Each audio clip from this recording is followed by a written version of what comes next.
Good day, guys. Today we're here to talk about the recent LRT1 fare increase and how it affects the enrollment preferences of students in FEU Manila. We are now going to find 5 participants to ask them if the LRT fare was indeed a considerable factor when deciding to enroll at FEU and if they are firm with their decision to enroll in the university. We're also going to encourage them to share their insights regarding this issue. Our group conducted interviews and asked these following questions. How the LRT fare increase influenced the enrollment preferences of FEU Manila students? The possible questions would be flashed during our interviews.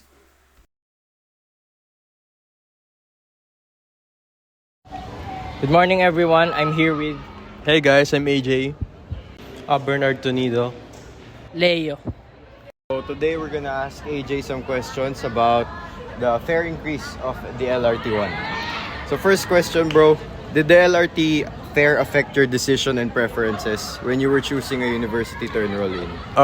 It did affect my decision when I'm choosing a university, but hindi ko na talaga siya consider as push na talaga ako mag-aral dito sa FEU.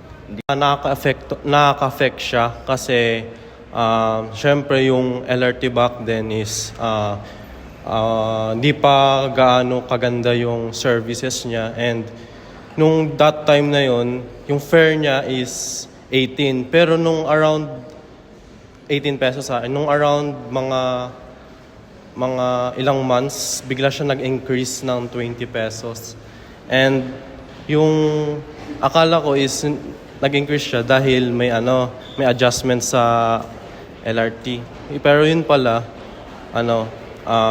wala siyang masyadong adjustment, pero nag-increase yung fare na yun. Okay, dahil lang sa inflation, no? Oo, ganun.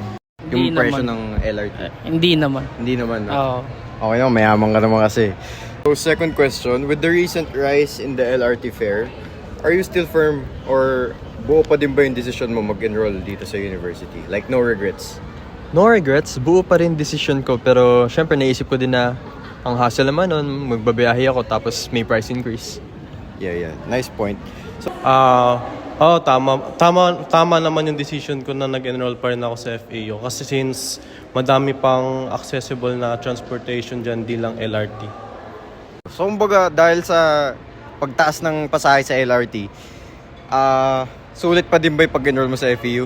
Kasi kahit malayo, di ba, mas mahal yung pamasahe. Okay pa rin naman. Sulit Okay pa din naman. Nice point. So third question, do you think that the LRT fare increase is fair and justifiable? Tama ba yun? Tama ba? Hindi ko din alam eh. Di mo alam? Hindi ko alam. Okay. Tama yun. As for today, kasi nag-increase siya since nung dati 20, ngayon 24 na.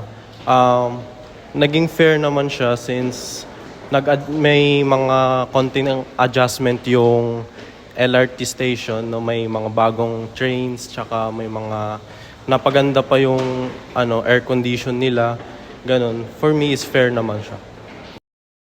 For me, it's tama in a way.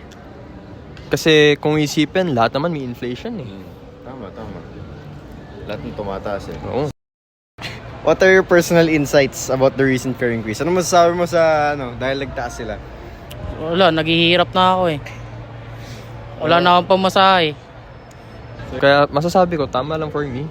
Pero hassle nga talaga. Opo. Sana mag-add pa sila ng investments towards LRT trains, tsaka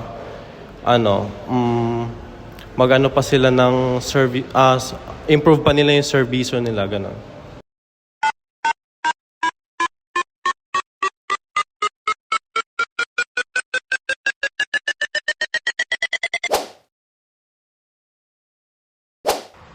Yes, but not really, kasi hindi naman ganun kataas yung itinaas ng pamasahe sa LRT, pero kapag naipon yun, still kinonsider ko pa rin siya kasi mas makakatipid kung malayo lang yung papasukan kong school. Hindi naman siya nakaka-affect sa akin since marami namang mode of transportation na available, hindi lang LRT.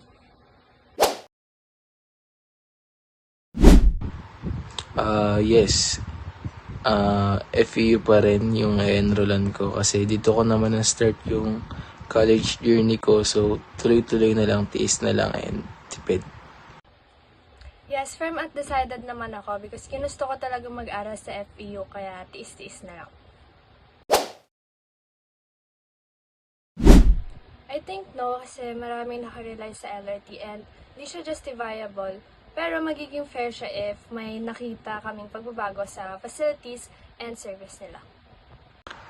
Siguro, oo, justifiable naman kasi marami naman sinasahuran yung LRT and masyado din madami yung commuters na gumagamit ng LRT, so justifiable naman for me.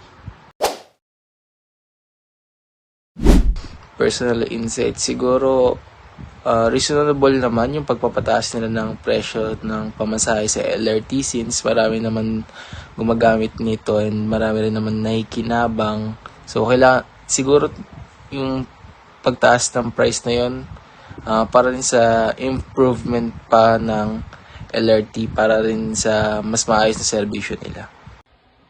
Personal insights ko is sana maging maayos at mapunta sa tama yung pagtaas nila ng presyo at para na rin mas maging komportable yung mga commuters nila.